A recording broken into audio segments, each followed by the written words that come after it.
나의 데오빌러를 여러분 찾고 있습니까? 편지 쓰고 있으세요? 네, 전화하세요? 중보기도 하세요? 작정기도 하고 있으세요? 어떤 분은 지금 40일 작정기도를 한대요. 그 영혼을 위해서. 이런 분이 꼭 응답받아요. 강단에서 선포된 말씀을 그냥 한 귀로 흘려보내지 않고, 내 가정에게 말씀하는구나, 나에게 말씀하는구나, 이때가 기도할 때구나, 이 사람은 꼭 응답받아요. 그런데 그냥 안 되겠지, 내가 그놈의 새끼 언제 말 듣나, 날 이런 말 있잖아요. 그 영혼이 언제 오겠나. 여러분, 그 사람은 세월이 지나도 응답 못 받아요. 하나님 말씀에 칼을 갈고, 그 말씀이 내게 주시는 말씀이구나, 그 영혼에서 금식 한번 하자, 마음에 편지를 쓰자. 제가 그랬잖아요. 40일 동안 편지를 매일 써보라고. 하루에 한 줄이라도 써보세요. 그게 감동을 주는 거예요. 여러분, 그 영혼에게 감동 준 적이 있어요? 교회에 나와보라고만 했잖아요. 감동을 줘야 돼요. 마음에 감동이 임하면 성령께서 그 영혼을 움직이고 여러분의 기도는 분명히 응답될 줄 믿습니다. 그 마음을 가져야 돼요. 성령께서 이 마음을 주시거든요. 그래서 오늘도 여러분 안에 오늘 마침 설교 제목이 잠자는 영을 깨워라. 여러분, 혹시 교회만 나오세요? 내 영이 움직이는 걸 경험하세요? 혹시 내 영이 오랫동안 잠자고 있지 않나요? 여러분, 오늘 이 말씀을 통해서 여러분 안에 하나님의 영이 회복되기를 축복합니다. 여러분, 1886년도 미국이 한참 이제 영국에서부터 이 산업혁명이 불면서 막 움직일 때에 나왔던 책이 있어요. 이 로버트 스티븐슨이라고 하는 분이 쓴 책인데, 여러분에게 너무 익숙한 바로 지킬 박사와 하이드라고 하는 책입니다. 어렸을 때 아이들이 많이 읽는 책 같지만 이 책은 1886년도에 오래전에 나왔는데 너무 센세이션을 줬어요. 여러분이 알다시피 두 얼굴이잖아요. 이 한쪽 사람은 변호사요, 교수요. 낮에는 선량한 일을 해요. 집에서도 너무너무 아주 좋은 남편이에요. 근데 밤만 되면은 탐욕적인 사람으로 바뀌고 심지어는 사람을 죽입니다. 그래서 이 지킬 박사와 하이드는 인간의 속에 있는 두 가지 이중적 자아가 얼마나 충돌하고 있는지 이 모습을 보여주고 있죠. 물론 이 정도 심각하지는 않을지라도 우리는 늘 두 가지의 모습을 가지고 살고 있습니다. 성경은 이 부분을 얘기하고 있죠. 우리가 영적으로 말하면 내가 주인 돼서 살아가는 내 모습, 6일 동안은 내가 주인 되는 거예요. 그러다가 주일날 예배 드릴 때는 하나님이 주인이죠 라고 고백을 해요. 또 6일 동안은 내 혈기와 내 정욕과 내 욕망과 내 보참에 끌려다니는 지킬 박사로 살다가 주일에는 하이드가 돼가지고 할렐루야, 놀렐루야 이러면서 막 얘기하고 아멘 그러지만은 그 마음속에는 하나님이 없는 두 가지의 모습일 때가 많이 있습니다. 한쪽은 내가 주인 되는 인생이고 하나는 하나님이 주인 되는 인생이죠. 결국 이 두 간극이 우리 안에 여전히 존재하고 있음을 말씀하고 있습니다. 사실 이러한 모습은 지킬 박사 하이드는 아무 유가 아닙니다. 이미 성경은 처음부터 우리의 모습이 이런 두 가지의 내면의 모습을 가지고 있음을 얘기합니다. 로마서에 보면은 1장 21절 로마서의 처음이 뭐냐, 로마서가 왜 위대한 복음서냐 하면은 그 처음이 인간에 대한 진단을 얘기해요. 인간이 어떤 인간이냐. 여러분, 이게 없으면은 복음은 없잖아요. 복음이 굿뉴스가 되려면 내가 절망적인 존재임을 고백해야 됩니다. 내가 꽃길이고 내가 아무 문제가 없는데 복음에 들릴 리는 없잖아요. 내가 절망임을, 소망이 없고 내 안에 구원이 없음을, 답이 없음을 인식할 때 그때 복음이 되고 예수님이 답이 되지요. 로마서는 1장부터 인간의 모습이 어떠한지를 너무도 명확하고도 우리가 듣기 싫을 정도로 이 정도로 얘기해요. 하나님을 알되 하나님으로 영화롭게도 아니하며 감사치도 아니하고 하나님을 아는데, 이거는 그러니까 예수 안 믿는 사람한테 쓴 글이 아니라 예수 믿는 사람한테 말한 거예요. 하나님을 안다고 하지만은 하나님을 영화롭게도 다 자기 영광을 위해 살고 자기 명예를 위해 살고 감사하지도 않아요. 하나님을 믿지만은 감사하지도 않고 오히려 그 생각이 허망하여, 그 생각이 늘 허전한 거예요. 허망한 거예요. 미련한 마음이 어두워졌나니 그 미련한 마음으로 심령이 어두워진 거예요. 눈이 감긴 거예요. 스스로 지혜 있다고 말하지만, 내가 이만큼 능력이 있어요, 내가 살림을 이 정도예요, 내가 그 대학을 나왔어야 하지만은 우둔하게, 우둔이라고 개혁성경에 처음에 나왔죠. 우둔하게 돼요. 썩어지지 아니하는 하나님의 영광을 썩어질 사람과 금수와 버러지 형상의 우상으로 바꿨다. 이게 인간의 모습임을 로마서는 선언하고 있습니다. 여러분 어떠세요? 이 말씀에 다 아멘이시죠?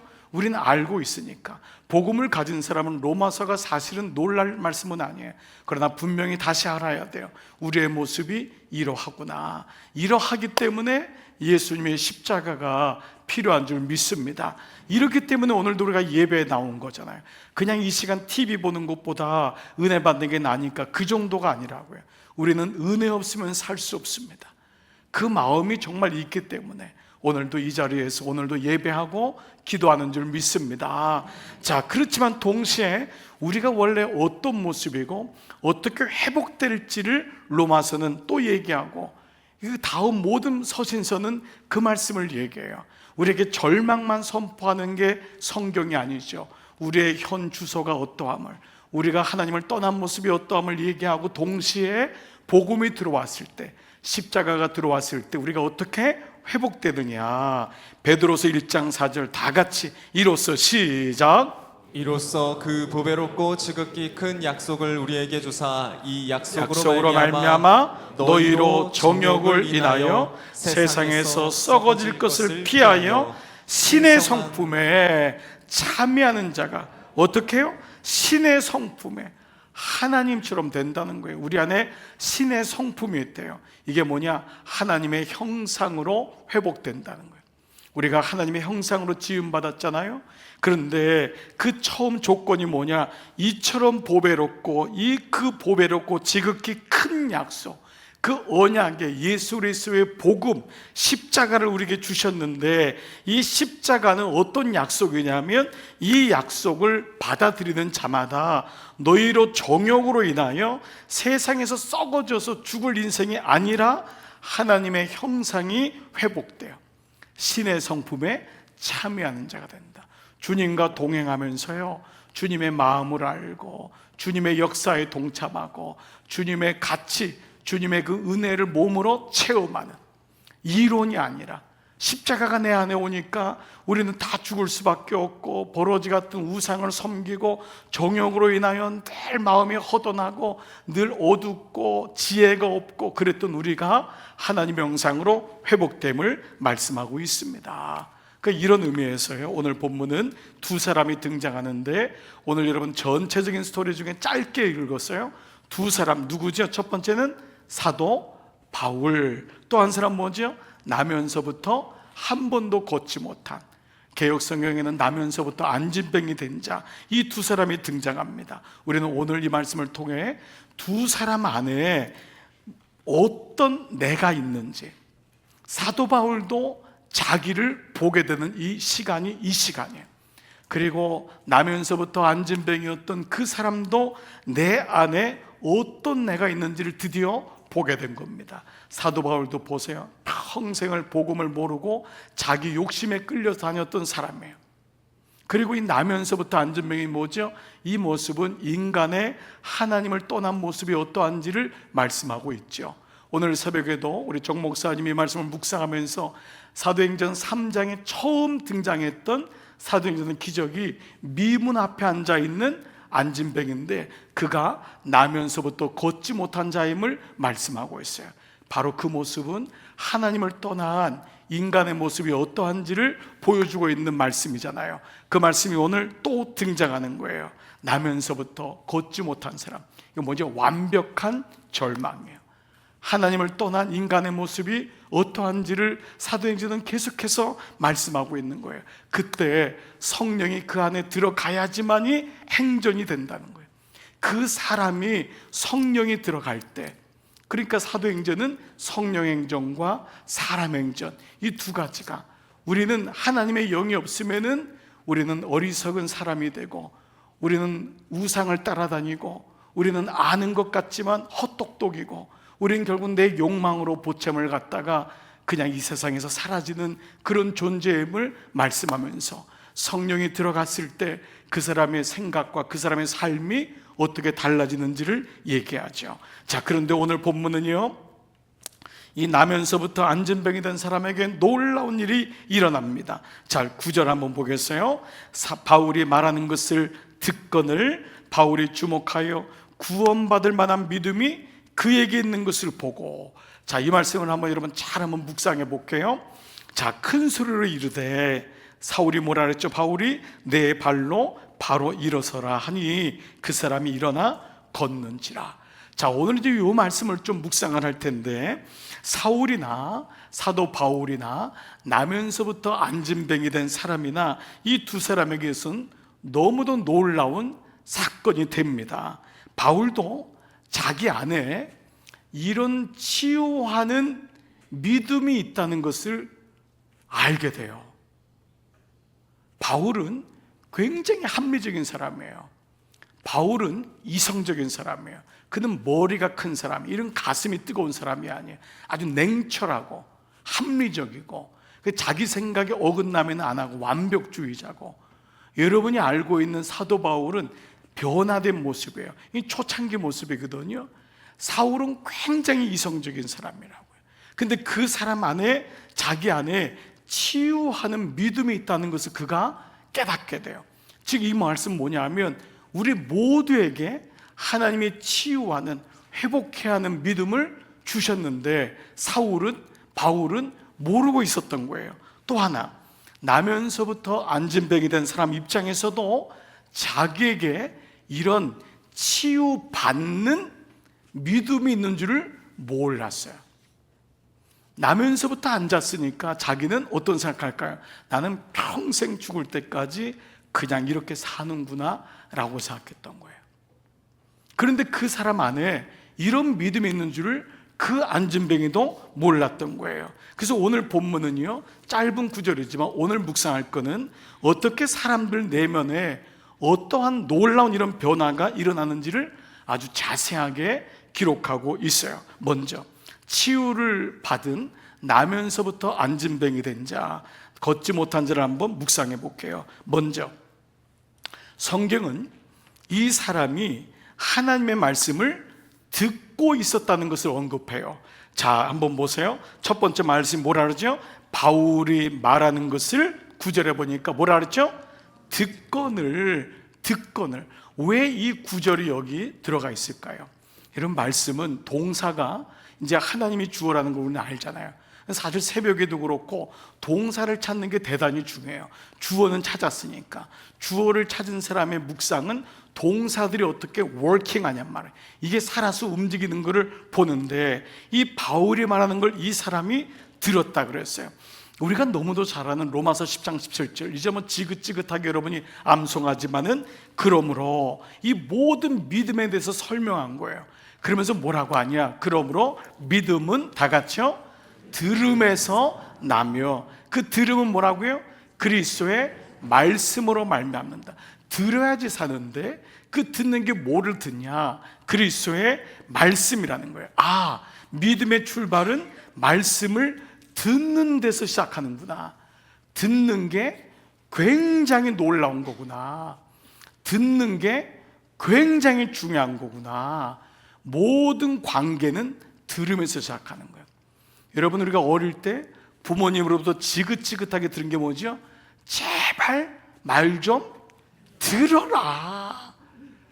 그러니까 여러분, 그 말이 배울 것은 유치원에서 이미 다 배운 거예요. 말을 듣는 것 같은데 안 듣잖아요. 듣는 게 굉장히 놀라운 거예요. 듣는다는 거. 하나님이 말씀을 안 하실까요?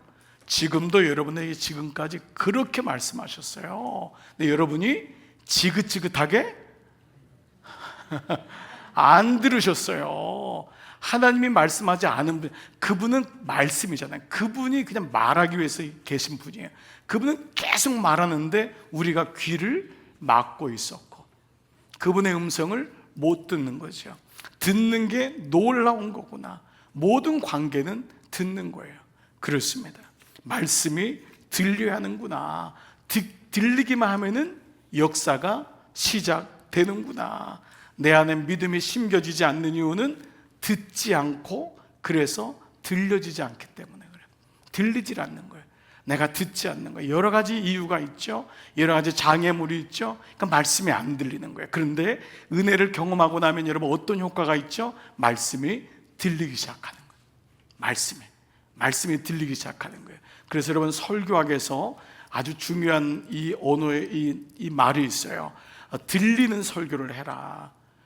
교인들이 졸지 않도록 들리는 설교를 해라. 그 영혼이, 이게 굉장히 목사에게도 중요하지 않습니까? 어느 목사님이 설교를 하는데 계속 자는 거예요, 앞에 있는 사람이. 그래서 그냥 아무리 얘기해도 그분이 눈을 안 뜨니까 화가 나가지고 그 옆에 사람 좀 깨우라고 그랬더니 그 옆에 있는 분이 그러더니 지가 재우면서 왜 나한테 깨우라고. 그래서 저도 깨우라는 말 안 하잖아요, 여러분. 예. 여러분이 그렇게 말할까 봐. 목사님이 재운다면 왜 나한테 깨우라 그래요? 여러분 알아서 깨세요. 이렇게 웃다가도 또 한 명이 또 일어났잖아요, 지금. 그러니까 여러분 말씀은 들려야 되는 거예요. 들려야 되는 거예요. 그래서 여러분 가끔 보면요, 너무 재미있는 현상이 일어나요. 부부끼리 앉아 있는데 옆에 아내가 찌르는 거예요. 한 분이 듣고 있어. 얼마나 졸았으면은 계속 찌르니까 남편이 화가 나가지고 듣고 있다고 하는데 그냥 졸다가 얘기를 하니까 사람들이 다 쳐다보고. 여러분 오늘도 들리세요? 그러니까 저도 잘해야 되지만 여러분도 잘 들으셔야 돼요.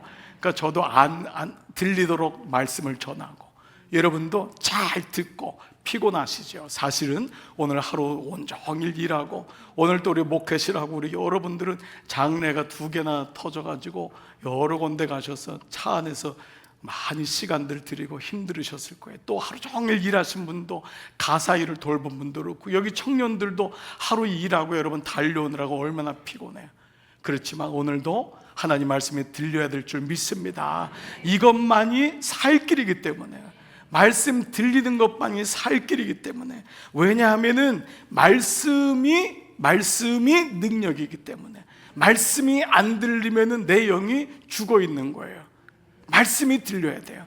그 말씀이 어떤 말씀인지. 그래서 히브리서 4장 12절에 여러 가지 말씀이 있지만 이처럼 강력한 말씀이 어디 있어요? 하나님 말씀은 살았고 오죽하며.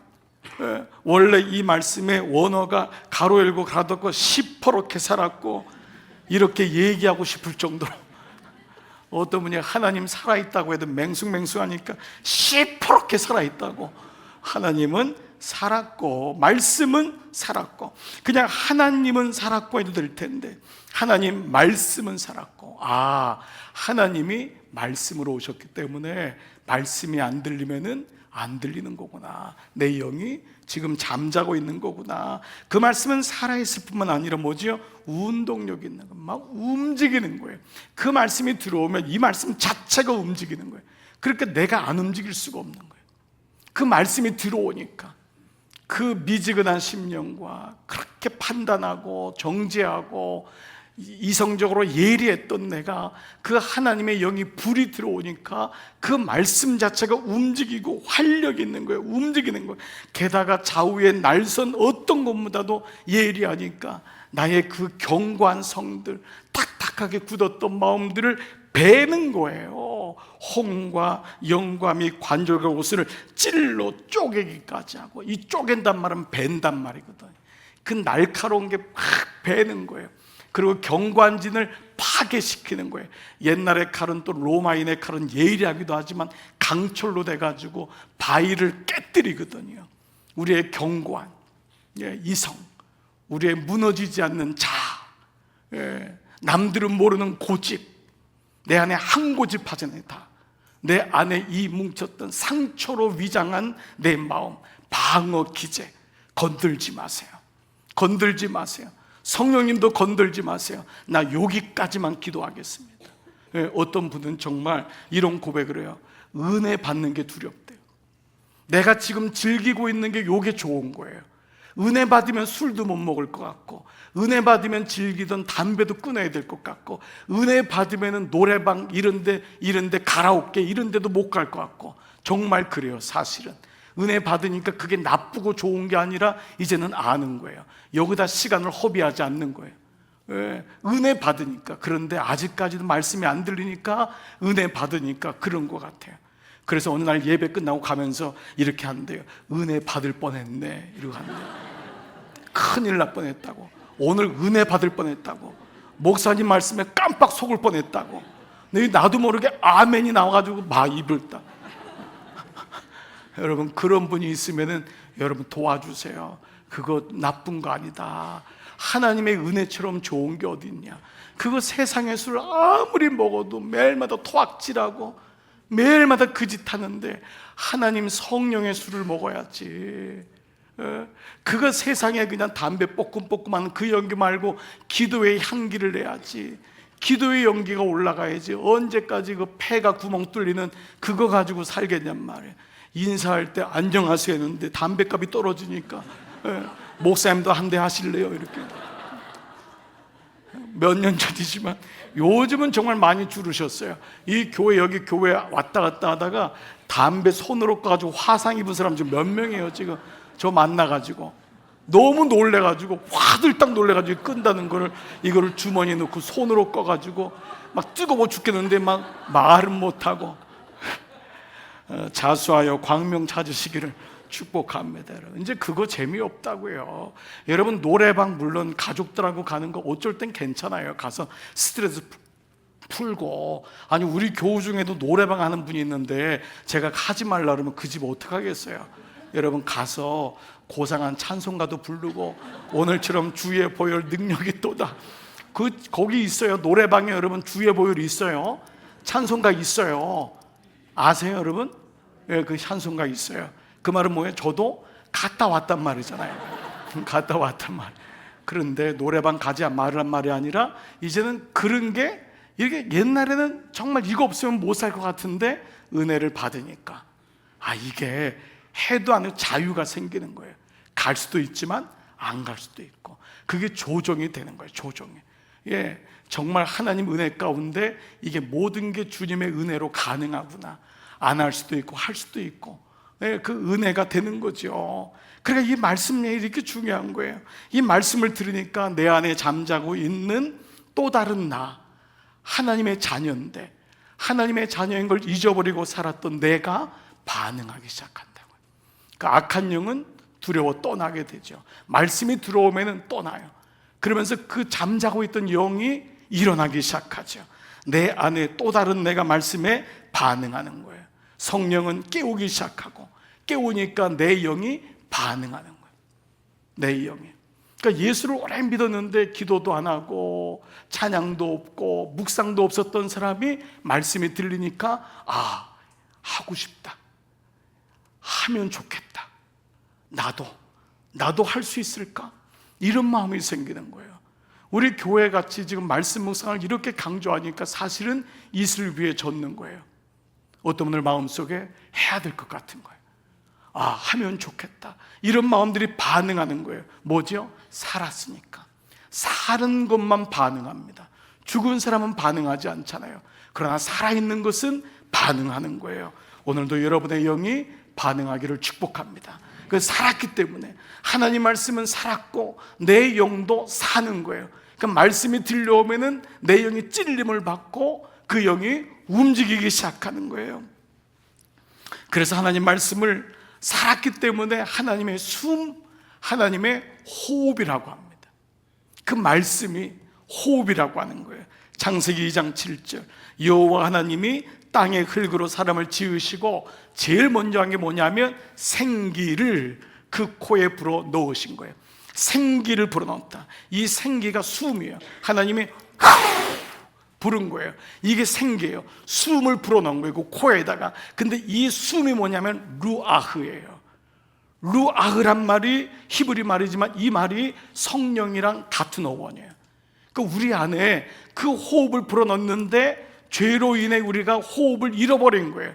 호흡이 그 안에 있지만은 살아있지만은 생명이 아니라 하나님을 떠난 육을 가지고 혼을 가지고 살아가는 존재가 된 거예요. 짐승하고 다를 바가 없이 된 거예요. 그런데 마가의 다락방에서 성령이 똑같은 숨이 그 마가의 다락방에서 부러졌을 때 그들이 성령행전, 사도행전을 쓰기 시작하는 거예요. 이게 구약과 신약의 차이예요. 구약은 하나님에 의해 창조됐지만은 숨을 잃어버린 거예요.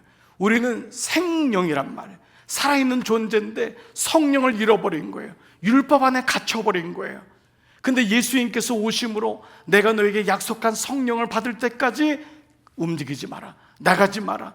그때 그의 약속대로 성령이 임하니까 그들에게 생명이 임하니까 살아있는 존재, 그리스도인이 된 거예요. 이게 구약과 신약의 완전한 차이인 거예요. 그래서 오늘 신약교회인 우리는 성령 받지 못하면은 아무것도 할 수 없는 거예요. 오늘 저녁에 뭐예요? 성령, 금요 성령 집회란 말이에요. 성령이 내게 있는가? 왜 없겠어요? 성령이 아니고서는 주를 그리스도라고 고백할 수 없다고 했어요. 그러나 성령이 있는 것과 성령이 움직이는 건 달라요. 성령이 내 안에 있는 것과 그 성령이 내 안에서 움직이고 활동하고 나를 끌고 가느냐는 달라요. 교회마다 어떻게 성령이 없겠어요? 근데 그 교회 안에 있는 교인들이 성령의 인도하심을 받고 날마다 성령과 함께 동행하며 성령이 계시네, 성령이 계시네 간증하는 성도와 그냥 와서 침묵하고 그냥 혼자 있다가 가는 교회는 다른 거예요. 생동감이 있고 생명이 있고 그때 말씀이 들리고 교인들은 하나님의 은혜가 보이기 시작하는 거예요. 안디옥 교회가 찐교회인 이유는 첫 번째, 하나님의 은혜가 보인다 그랬어요. 이건 부르심이라고 그랬잖아요. 예수 처음 믿는 사람이 예수를 믿고 예수를 오래 믿었지만 변화되고, 이게 하나님의 은혜가 보이는 거예요. 왜냐하면 성령이 움직이니까. 저는 우리 교회가 그런 교회인 줄 믿습니다. 여러분이 그런 사람인 줄 믿습니다. 여러분에게 은혜가 보이세요? 예, 여러분 가정에서 우리 목회실이 얘기하고 장로님 초원직이더라고 얘기할 때 제일 기쁜 게 뭔지 아세요? 그분이 은혜 받았어. 그분에게 성령이 보여, 일하심이 보여. 제일 안 좋은 말이 뭔지 아세요? 교회만 오래 다녀, 늘 부정적이야, 자기밖에 몰라, 누가 못 알아주면 힘들어해. 그건 뭐예요? 성령이 계시지만은 그는 성령이 역사하진 않는 거예요. 성령이 그 안에 있지만은 하나님의 은혜가 보이질 않아요. 근데 어떤 사람은 하나님의 은혜가 보여요. 직장에서도 보이고 가정에서도 보이고 예배할 때도 보이고 부르심에 감격하는 거예요. 이게 감격이에요. 이 은혜가 감격하는 거예요. 저도 목회 이만큼 했지만은 늘 마음속에 주님 은퇴할 때까지, 아니 주님의 앞에 갈 때까지 이 부르심의 감격과 감동을 잊지 말게 해달라고. 예, 말씀 전할 때마다 정말 감동을 전하고 감격을 전하고. 왜냐하면 저는 알아요. 여러분도 영적 아비의 오메가에서 알잖아요. 제가 감동이 없으면 감동 없더라고요. 그리고 제가 여러분의 페이스에 말려들어요. 그거 아세요? 제가 감동을 일부러라도 하나님께 간절히 구하지 않으면 지쳐있는 여러분, 지금도 반응 없잖아요. 여러분의 이 페이스에 내가 말려 들어가는 거예요. 그래서 나도 감동 없이 살아요. 그러면 또 역으로 목사가 감동이 없으니까 여러분은 더 감동이 없는 거예요. 그래서 영적 아비의 어미가 그래서 중요한 거예요. 깃발을 들고 있는 사람이 감동 있게 살아야지, 그걸 지켜내야지만이 그 감동 없는 그놈의 자식들이 어머니 하는 거, 아버지 보는 거 보고 따라 흉내라도 낸다고요. 근데 여러분이 감동이 없다면 누가, 어느 집의 배우자가, 어느 가족이 그 사람에게 감동을 볼 수 있겠어요? 그냥 거기 멈춰 있는 거예요. 아무 느낌도 없고. 그걸 종교라고 해요. 종교주의자가 되는 거예요. 교회만 나오는 사람이 되는 거예요. 세상 사람들은 이런 사람을 두려워하지 않아요. 복음이 있고 뜨거움이 있고 감동이 있고, 그때 이 사람 안에 도대체 뭐가 있지? 저 장로님 안에 뭐가 있는 거야 도대체? 저 권사님 안에 뭐가 있는 거야? 이거를 보게 돼요. 그래서 찐교회는 하나님의 은혜가 보이고, 두 번째 뭐라 했어요? 그 하나님 말씀을 배우는 거예요. 부르심을 유지하는 거예요. 그러려면 말씀이 들어와야 되거든요.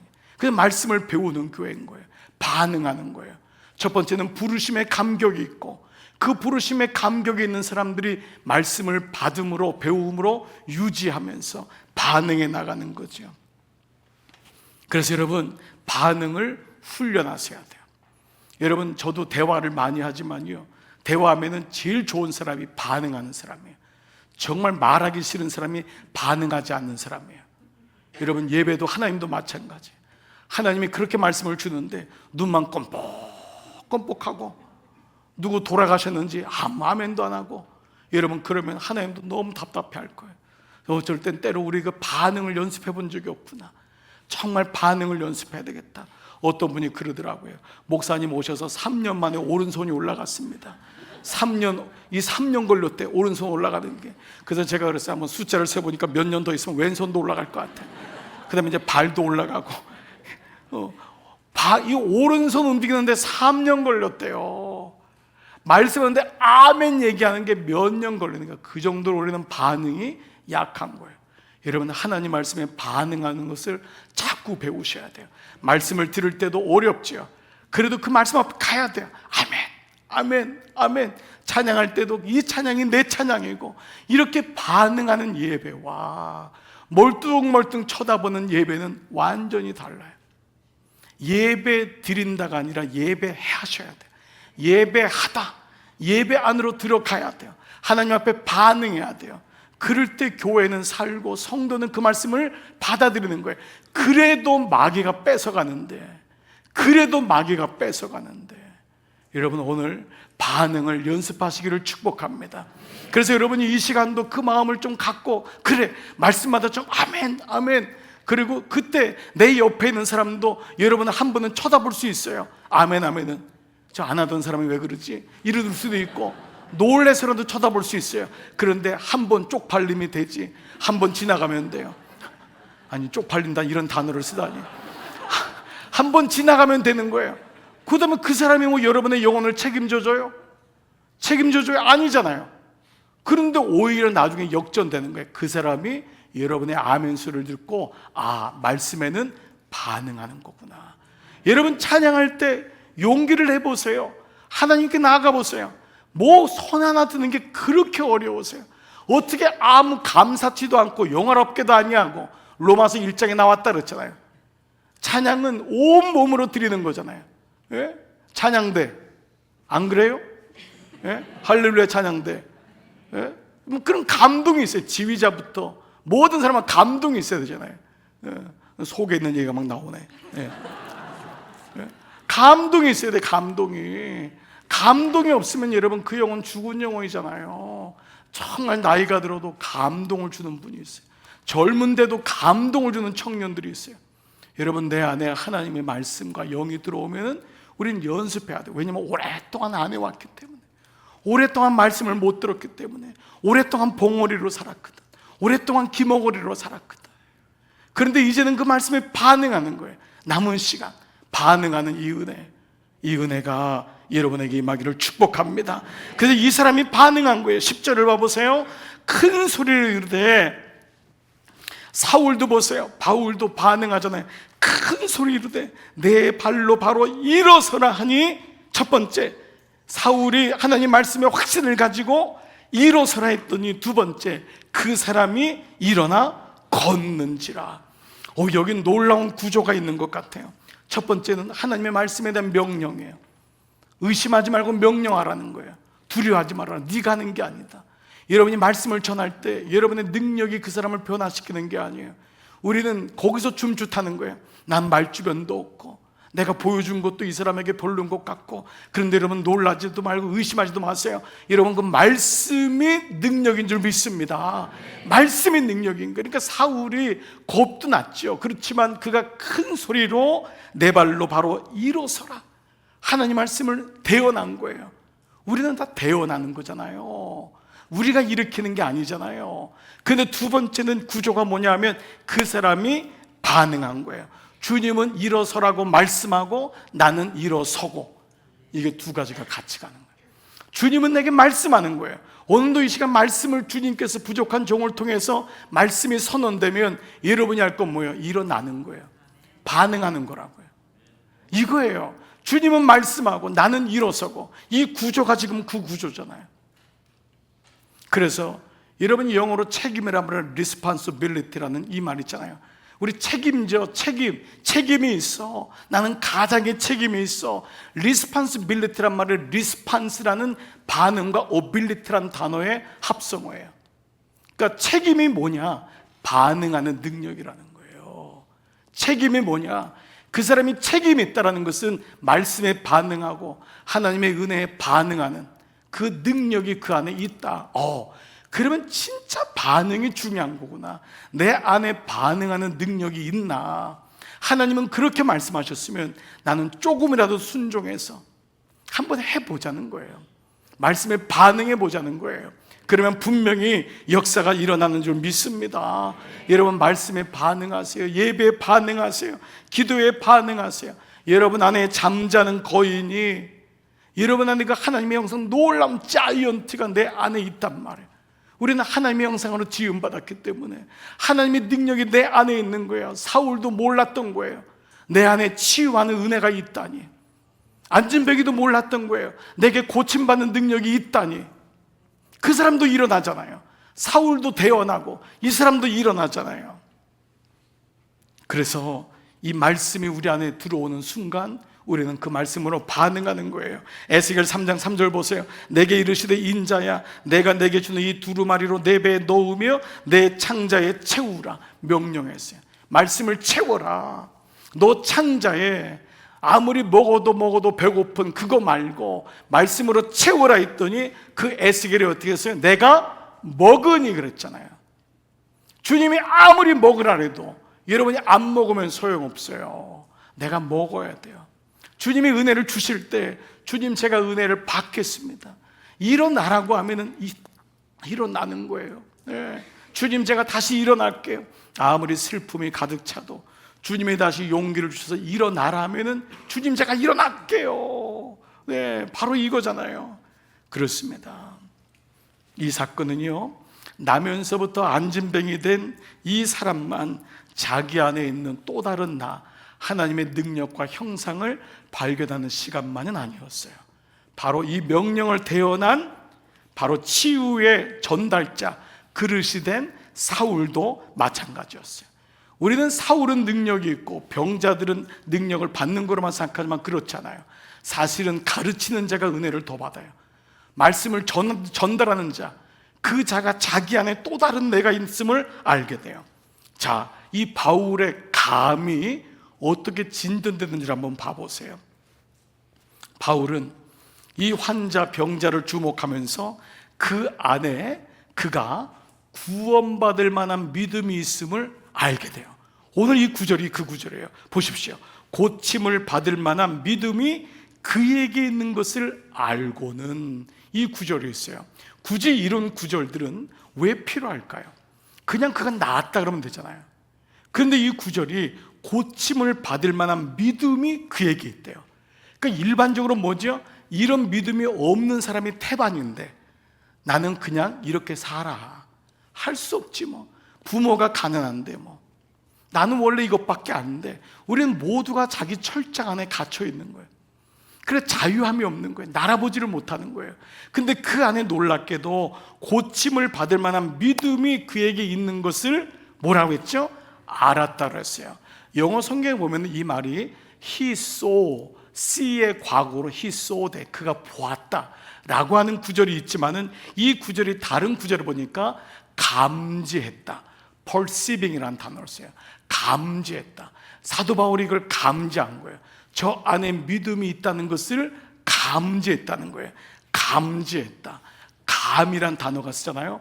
이거는 사도 바울이 성령으로 충만할 때 그 사람을 잃는 은혜가 그 안에 있었던 거예요. 이거는 사도 바울이 공부해서 얻은 감지가 아니에요. 보통 모든 사람들은 오감이 있어요. 오감은 시각, 청각, 후각, 미각, 촉각, 이걸 5개를 오감이라 그래요. 모든 사람은 오감이 있어요. 그런데 여기서 조금 난 사람을 가리켜서 직감이라고 하는 육감이 있다 그래요. 그래서 엄마들이 육감이 있다 그러잖아요. 오늘 직감이, 감이 좋은데 이게 직감, 육감이에요. 근데 성경은 영감이라 그래요. 영적인 감각, spiritual sense, 영적인 감각, 이게 진짜인 거예요. 육감이 아니에요. 육감은 경험에서 나오는 거예요. 인생을 살아보니까 느껴지는 거예요. 그런데 영감은 하나님 말씀에서 나오는 거예요. 왜요? 모든 성경은 하나님의 감동으로 된 것으로. 그 감동이 하나님의 인스피레이션, 하나님의 영감이에요. 하나님의 영적인 감각이 그 안에 있다는 거예요. 그래서 이 말이 하나님을 경외하고 말씀을 듣는 자에게는 영적인 지각이 열리는 거예요. 영적인 지각이. 바울은 나면서부터 안진뱅이 된 자 안에 또 다른 사람이 있음을 알게 된 거예요. 그는 그걸 보게 되는 거예요. 그 안에 속사람이 가지고 있는 믿음, 보통은 겉사람만 보는데 그 영혼이 보이는 거예요. 그 영혼이 불쌍해지는 거예요. 그 영혼이 기도의 제목이 되는 거예요. 우리는 육을 가지고 기도하면은 절대 기도 오래 못해요. 육으로는 미움도 생기고 용서하지 못하고 그냥 고기까지 밖에 안 보여요. 근데 그 영혼이 보이면은 그를 위해서 중보할 수 있는 거예요. 영혼이 보이는가? 이거는 영감을 가진 사람만이 영혼이 보여요. 보통 배우자가 살면은 처음에는 육으로 살아요. 근데 어느 날 육감이 발견해요.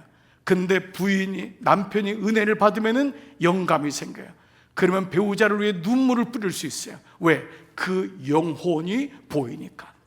어머니는 자식을 위해서 기도할 때 영혼이 보여요. 그 안에 하나님의 마음이 보이는 거예요. 이거는 어머니만 가질 수 있는 마음이잖아요. 마찬가지예요. 하나님이 우리 안에 영적인 감각을 주신 거예요. 바울에게 이게 깨우쳐지는 순간이었어요.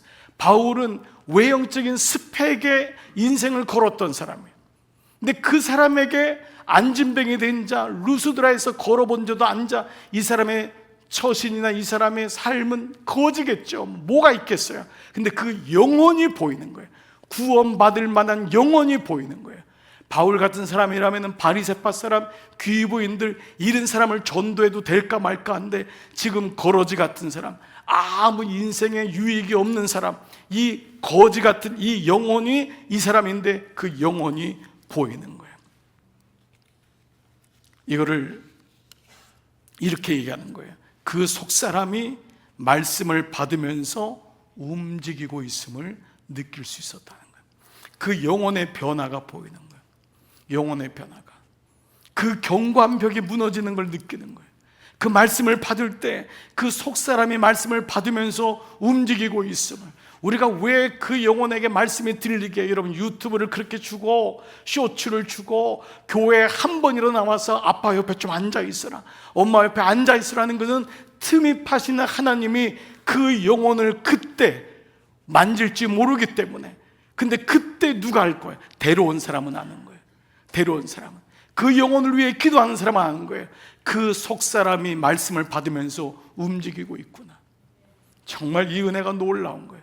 한 번 울어보지도 않은 사람이 예배 시간에 펑펑 울고 눈시울이 뻘겋게 돼가지고 나가면서 내가 왜 이러지? 내가 왜 이러지? 하나님의 틈이 파신 은혜가 그 가운데 말씀이 들리니까 이 은혜가 가능한 거예요.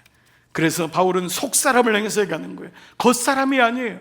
여러분, 이 사람이 안진뱅이가 일어난들 언젠가 다시 주저앉지 않겠어요? 나이가 들면은, 죽으면은 다 눕는 거 아니에요? 그러니까 이거는 두 발로 일어서라는 것은 육체만의 고침이 아닌 거예요.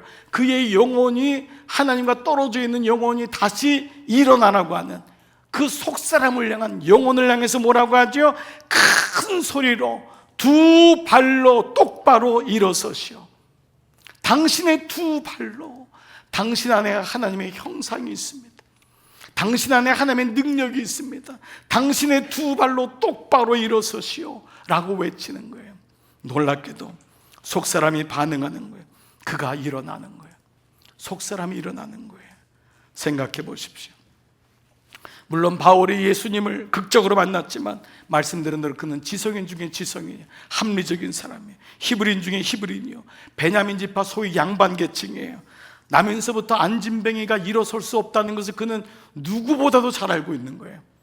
그랬던 그가 자신의 생각과 이성과 편견과 지식과 경험에 머물러 있었던 그가 안진뱅이를 향해 큰 소리로 외치는 것은 도전이었을 거예요. 리스크였을 거예요. 근데 그는 순종하는 거예요. 하나님의 음성을 듣고 소리쳐봐라. 알겠습니다. 소리치는 거예요. 왜 그가 큰 소리로 소리쳤냐고 나무라는 인생이 아니라 한 번도 소리를 못 쳐본 게 부끄러운 인생인 거예요. 왜 그렇게 사느냐고 얘기할 것이 아니라 나는 한 번도 그렇게 살아본 적이 없잖아요. 연탄재 뭐라 그래요? 뭐라고 연탄이라고 연탄재라고 나무라지 마라, 함부로 하지 마라. 너는 한 번이라도 뜨거운 적이 있더냐? 여러분 그 시 아시죠? 이 유명한 시를 모르고 있네요. 네. 연탄재로 뭐라고 하지 말라는 거예요. 너는 한 번이라도 뜨거워 본 적이 있냐고. 그러니까 앞으로 연탄재 가지고 뭐라고 하지 마시라. 그러니까 그 말은 뭐예요? 내 안에 이런 경험에 순종한 적이 있느냐. 그래서 여기 대해서 마틴 루터가 주석에다 이렇게 썼어요. 하나님은 이제 모든 것을 다 완벽하게 준비해 놓으신 채 다 같이요 바울의 외침만을 기다리고 있었다, 이거예요. 하나님 모든 걸 다 준비해 놓으시고 이제는 바울의 외침만을 기다리고 있었다. 그래서 바울이 큰 소리로 선언하는 거예요. 그 기도는, 믿음은 선언하는 거예요.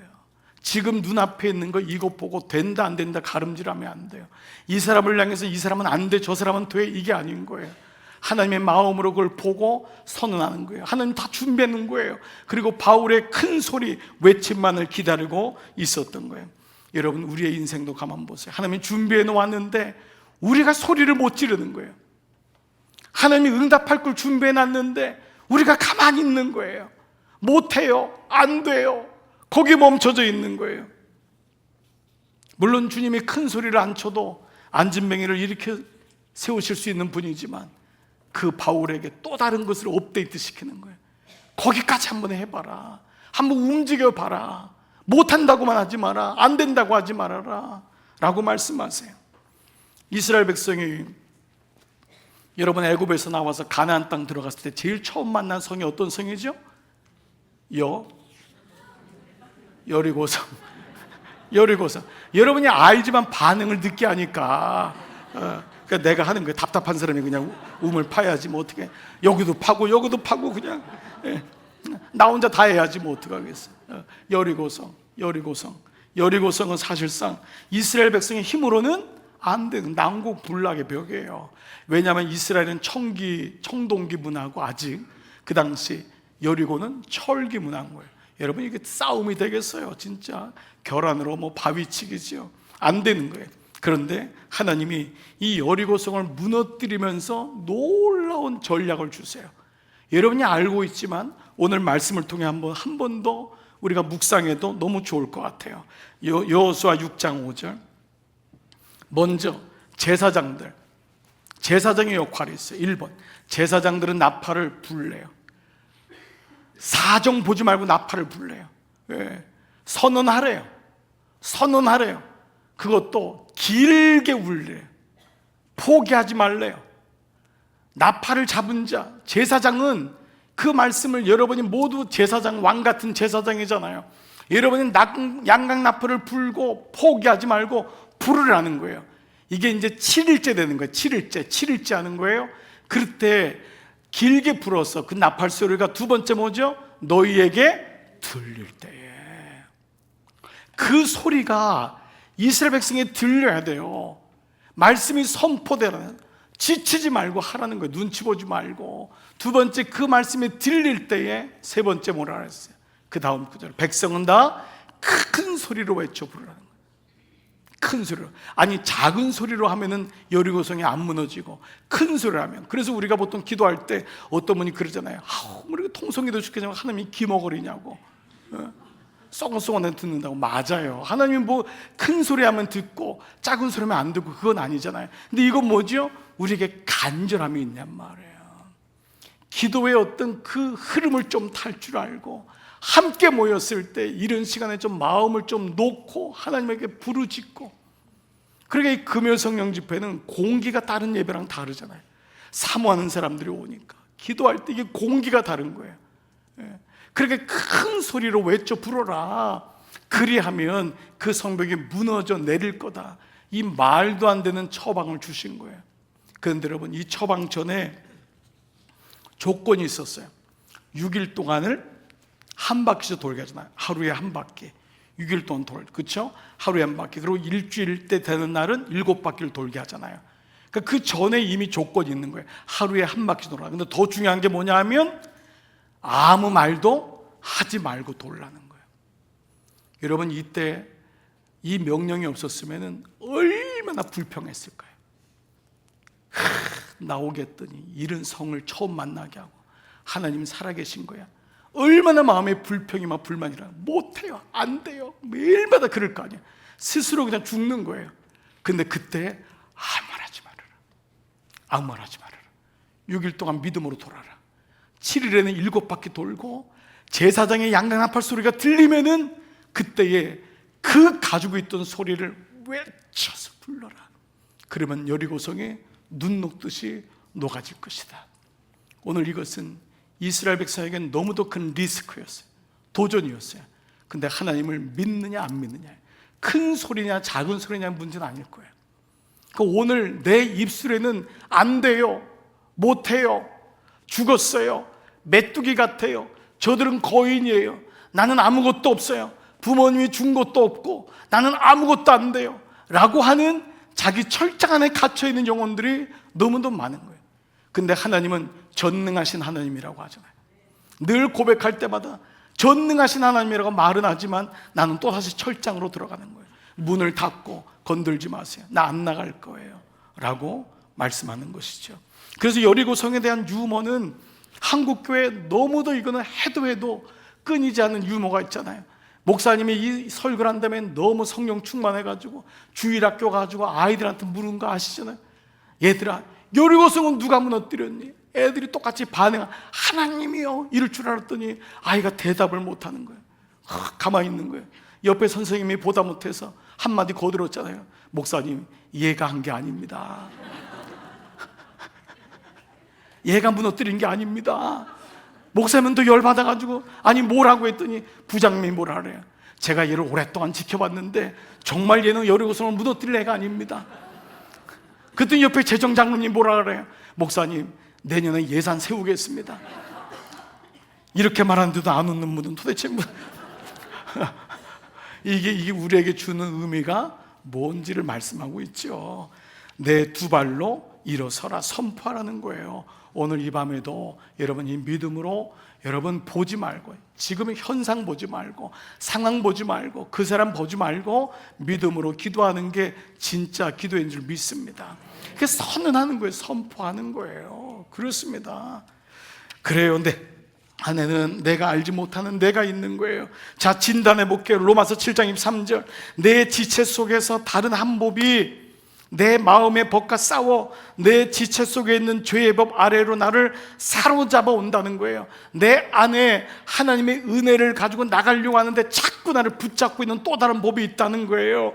그래서 그것이 뭐예요? 나는 오라 공고한 사람이로다. 피곤한 거예요. 나는 할 수 없는 사람이구나. 이 사망의 몸에서 누가 나를 건져내랴.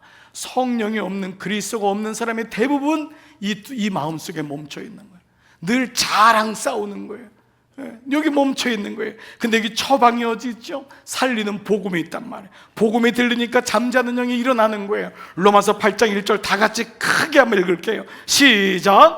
그러므로 이제 그리스도 예수 안에 있는 자에게는 결코 정죄함이 없나니 이는 그리스도 예수 안에 있는 생명의 성령의 법이 죄와 사망의 법에서 너를 해방하였음이라. 정말 기가 막힌 말씀 아니에요?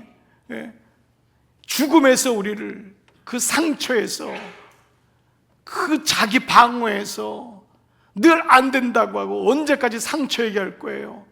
언제까지 뭐 나는 이렇다고 얘기할 거예요? 이미 성령의 생명의 성령의 법이 우리의 죄의 문제를 해결하고 우리의 사망의 문제까지도 해결했는데, 아멘. 그렇습니다. 죽음을 두려워하지 않는 사람보다 더 무서운 사람이 어디 있어요? 이미 그리스도에는 생명의 성령의 법이 우리를 잡고 있는 죄의 법을 이겼잖아요. 나는 더 이상 그런 죄인이야, 용서받은 죄인이잖아요. 나는 더 이상 죽음의 권세에 눌려있는 영혼이 아니잖아요. 그러니까 이 마음이 있으면 정말 얼마나 놀랐겠냔 말이에요. 말씀을 마무리할게요.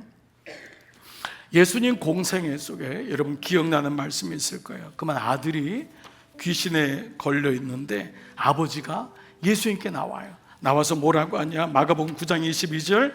귀신이 그를 죽이려고 물과 불에 자주 던졌나이다. 얼마나 기가 막혀요. 근데 주님께 뭐라고 하냐면 그러나 무엇을 하실 수 있거든. 주님 만약에 뭐라도 하실 수 있다면은 우리를 좀 불쌍히 여겨서 제 아이를 도와주십시오. 이렇게 얘기했어요. 그런데 예수님이 이 문제를 어떻게 진단하냐면 아이의 문제로 진단을 안 하고 아비의 문제로 진단을 해요. 아버지의 문제로. 뭐라고 말씀하냐면 그 다음 구절 예수께서 이르시되 그 아버지에게 말한 거예요. 할 수 있거든이 무슨 말이냐. 믿는 자에게는 능치 못할 일이 없느니라. 아버지의 믿음을 예수님이 들춰냈어요. 그러자 아버지가 예수님의 말씀을 듣자 그 다음 구절에서 뭐라고 선포하냐. 9장 24절에 보세요. 곧 즉각적인 순종한 거예요. 집에 가서 생각해 본 게 아니에요. 곧 그 아이의 아버지가, 예수님이 진단을 정확하게 했잖아요. 애의 문제가 아니다. 이 집에 아버지의 문제다. 여러분 교회에 자녀의 문제가 아니에요. 다 저나 여러분의 문제인 거예요. 우리가 믿음이 없으니까 아이들이 믿음이 없는 거예요. 우리가 믿음이 없으니까 교회, 한국교회 아이들이 없는 거예요. 믿음이 있는 줄 알았거든. 근데 사실 세상적인 믿음이 있었던 거예요.